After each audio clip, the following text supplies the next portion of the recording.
Look everybody, I want to show you what I just harvested. First raspberries. This isn't the first time we've had raspberries since we moved here, but I got rid of the original ones I had. There were a couple different reasons, but so now I've got raspberries back here. They used to be in the orchard, the ones that I took out. And now I've got raspberries back here. I mean, I had raspberries in the garden, now they're in the orchard. But it doesn't look like very much. And this is a sad story. This is me. I made a mistake. But anyway, see, there aren't that very many more either. There are a few more that have to get ripe. But now a couple of these ones that are really close to the gummies right here, these are going to have to be cut down. But, excuse me, a lot of these canes here are first year canes. It's the second year canes that produce fruit. So, and I have, you know, new ones popping up all over, just kind of down the line.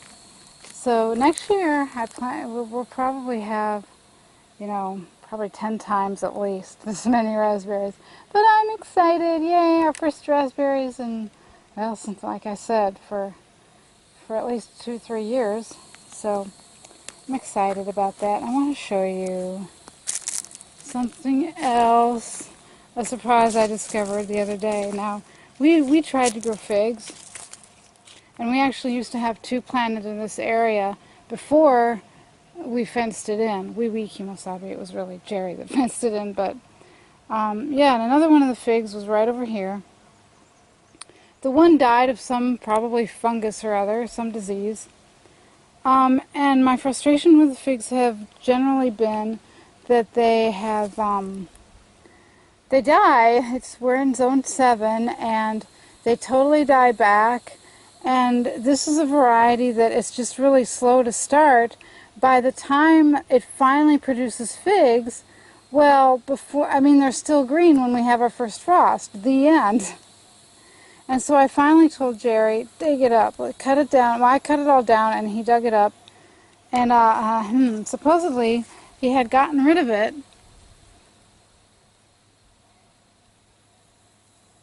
That, my friends, is a fig tree coming back. If I'm not careful, these raspberries are going to turn to juice in my hands. But basically what I've got here are the equivalent of at least 2 fig trees. I can separate them out. I was already planning to buy a dwarf variety of fig tree from Rain Tree Nursery and then bring the pots inside, so, you know, we wouldn't, you know, lose that foliage and lose the momentum of them growing. But these can, you know, the big varieties can be in pots too. You just have to be judicious about, judicious and ruthless about pruning. So heck, I don't need to buy any more fig trees. I'm going to, we're going to buy some nice potting mix, fill in a couple of 10-gallon pots, start them in 10-gallon pots, and when they get too big for those, move them to 20-gallon pots. And, yep. So, yay. So that's my surprise. I'm not going to have to buy fig trees, because I really, really want to produce figs. But, I want them, I want it to be worth taking care of them, you know? So there you go. Raspberries and figs. Maybe one day we'll have raspberries with figs. Homegrown. Haha.